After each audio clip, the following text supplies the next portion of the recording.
अस्सलाम वालेकुम फ्रेंड्स, आज हम बात करेंगे एक ड्रग साल्ब्यूटामोल के बारे में।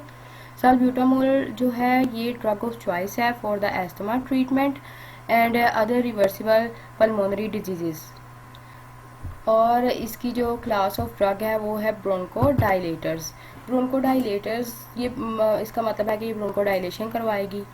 और ये बीटा टू एगोनिस्ट होती है, और जितने भी बीटा टू एगोनिस्ट हैं उनको बहुत अच्छा ब्रोंकोडाइलेटर कंसीडर किया जाता है। अगर हम इसका मैकेनिज्म ऑफ एक्शन देखें तो वो यही है कि ये बीटा टू रिसेप्टर्स को स्टिमुलेट करती है जो कि प्रेजेंट होते हैं लंग्स के स्मूथ मसल्स में, और उसकी वजह से ब्रोंकोडाइलेशन प्रमोट होती है और ब्रोंकोस्पाज्म से रिलीफ मिलता है। अगर हम इसका डिटेल में मैकेनिज्म ऑफ एक्शन देखेंगे तो ये क्या होगा कि ये एक्टिवेट करेगी बीटा टू एड्रीनर्जिक रिसेप्टर्स को। जो बीटा टू एड्रीनर्जिक रिसेप्टर्स होते हैं ये जी प्रोटीन कपल्ड रिसेप्टर्स होते हैं। जब इनके ऊपर एगोनिस्ट आके बाइंड करता है तो कुछ कॉन्फर्मेशनल चेंजेस आती हैं, और जो जीडीपी होता है वो अल्फा सब यूनिट को एक्सचेंज करता है आफ्टर हाइड्रोलाइजेशन विद द जीटीपी। तो अल्फा सब यूनिट जब अटैच होता है जीटीपी के साथ तो वो एक्टिवेट हो जाता है। फिर वो एक्टिवेटेड अल्फा सब यूनिट जो है वो एडिनाइल साइक्लेज एंजाइम की एक्टिवेशन करवाता है, जो कि हमें चाहिए होता है एटीपी से साइक्लिक एएमपी बनवाने के लिए। इस तरह से जब वो एंजाइम एक्टिवेट होगा तो साइक्लिक एएमपी की जो इंट्रासेलुलर कंसंट्रेशन है वो इंक्रीज हो जाएगी, और फिर activation of protein kinase A हो जाएगी। इस सब की वजह से हमें दो फिजियोलॉजिकल इफेक्ट मिल रहे हैं। एक इनहिबिशन हो रही है फॉस्फोरिलेशन ऑफ मायोसिन की, और आयोनिक जो कैल्शियम कंसंट्रेशन है वो भी डिक्रीज हो रही है, जिसकी वजह से रिलैक्सेशन ऑफ स्मूथ मसल हो रही है ब्रोंकियल स्मूथ मसल्स में।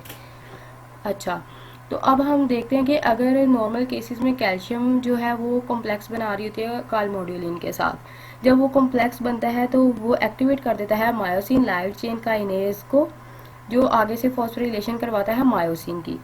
मायोसिन जो होती है फॉस्फोरिलेशन के बाद क्रॉस ब्रिज बनाती है एक्टिन के साथ, जिसकी वजह से जो है वो मसल कॉन्ट्रैक्शन होती है। अब जब कैल्शियम भी नहीं होगा और या उसकी कंसंट्रेशन डिक्रीज हो जाएगी और मायोसिन की फॉस्फोरिलेशन इनहिबिट हो जाएगी तो मसल कॉन्ट्रैक्शन नहीं होगी, जिसकी वजह से relaxation of bronchial smooth muscle हो जाती है। सेकेंडली, जब साइक्लिक ईएमपी इंक्रीज होता है तो ये जो कुछ ब्रोंको कॉन्स्ट्रिक्टर एजेंट्स होते हैं या मेडिएटर्स होते हैं उनकी रिलीज को भी डिक्रीज करवाता है। नेक्स्ट इसकी absorption, distribution, metabolism and elimination को देखते हैं। बायोअवेलेबिलिटी इसकी ओरल रूट में 50% होती है।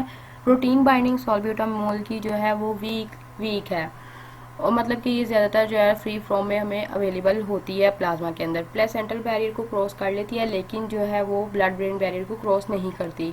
वॉल्यूम ऑफ डिस्ट्रीब्यूशन इसका 156 प्लस माइनस 38 लीटर पर केजी होता है। पीक प्लाज्मा लेवल इसका जो है हमें अगर ओरली लिया हुआ है तो 2 to 3 आवर्स में अटेन हो जाता है, इनहेलेशन में 0.5 से 1 आवर में।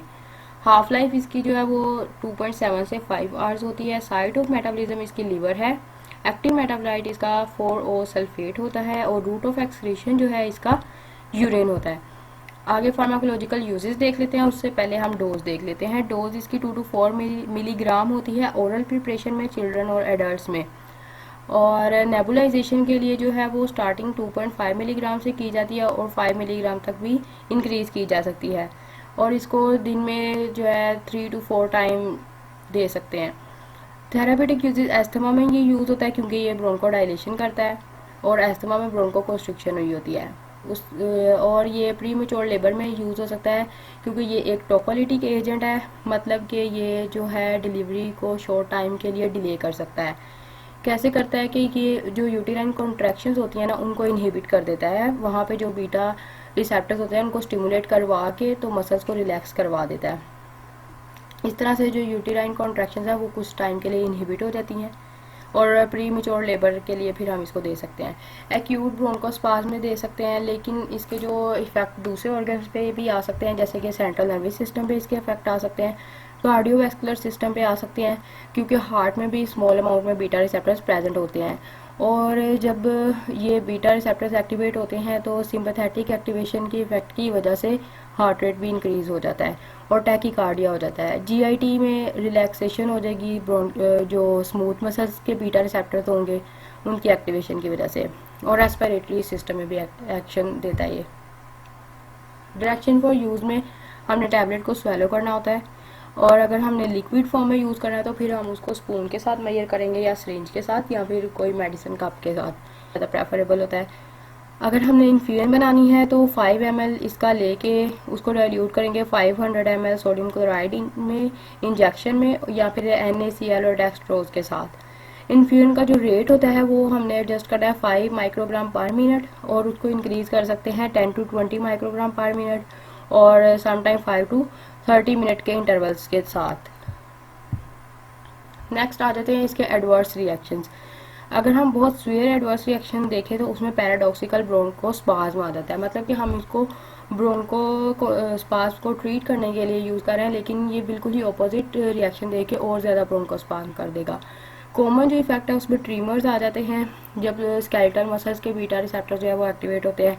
फास्ट इरेगुलर हार्ट बीट भी वही वजह है कि जब हार्ट के अंदर जो बीटा रिसेप्टर्स एक्टिवेट हो जाएंगे। और वेरी रेयर में कफ, शॉर्टनेस ऑफ ब्रेथ और डिफिकल्टी विद स्वेलिंग। उसके बाद इसके इंट्रैक्शंस देख लेते हैं। फ्यूरोसिमाइड और साल्ब्यूटामोल जो है अगर दोनों देते हैं तो हाइपोकैलीमिया हो जाता है, मतलब कि पोटेशियम लेवल डिक्रीज हो जाता है। प्रोप्रानोलोल के साथ और साल्ब्यूटामोल के साथ देंगे तो दोनों का इफेक्ट नहीं आएगा, क्योंकि दोनों के अपोजिट इफेक्ट होते हैं। मेटमॉर्फिन और साल्ब्यूटामोल के साथ अगर देंगे तो हाइपर ग्लाइसीमिया हो सकता है, क्योंकि साल्ब्यूटामोल जो है वो थोड़ी बहुत ग्लूकोनियोजेनेसिस करवाता है, और मेटमॉर्फिन जो है वो हम दे रहे होते हैं शुगर लेवल को लो करने के लिए। तो इस तरह से जो है उनकी इफेक्टिवनेस रिड्यूस हो जाती है। मेटाप्रोलोल के साथ और साल्ब्यूटामोल के साथ भी इंट्रैक्शन देखा गया है, और इन दोनों मेडिसिन का इफेक्ट नहीं आएगा अगर साथ में देंगे। ट्रेमाडोल और साल्ब्यूटामोल के साथ जो है वो इंक्रीज्ड रिस्क होता है इरेगुलर हार्ट रिदम का। एम्फेटामिन और साल्ब्यूटामोल के साथ अगर देते हैं तो हाइपरटेंशन हो सकती है। नेक्स्ट हम देख लेते हैं इसके कुछ प्रोडक्ट्स जो कि पाकिस्तान में अवेलेबल हैं। उसमें वेंटोलिन आ जाता है जो कि GSK कंपनी बनाती है। सिरप भी हैं, टैबलेट भी हैं और इंजेक्शंस भी हैं। और उनकी जो स्ट्रेंथ है वो भी यहाँ मेंशन है कि 2 मिलीग्राम पर 5 ml जो है सिरप है, और 2 मिलीग्राम और 4 मिलीग्राम की टैबलेट्स हैं, और 0.5 मिलीग्राम पर ml जो है वो इंजेक्शन है, और उनकी प्राइसेस भी मेंशन है। और एक वेंटम ई है जो कि वेदर फॉल्स फार्मास्यूटिकल्स बनाते हैं, और वो सिरप है 1 मिलीग्राम पर 5 ml का, और इसकी जो प्राइस है वो 89 रुपीज़ है। And thank you so much.